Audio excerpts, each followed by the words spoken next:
How to create a form on ActiveCampaign. Log into your ActiveCampaign account. Click Forms. Click Create a Form.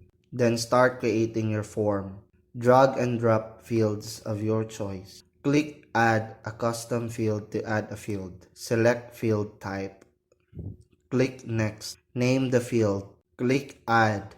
Under My Fields, you can find the field you create. The Style tab lets you edit your form to your liking.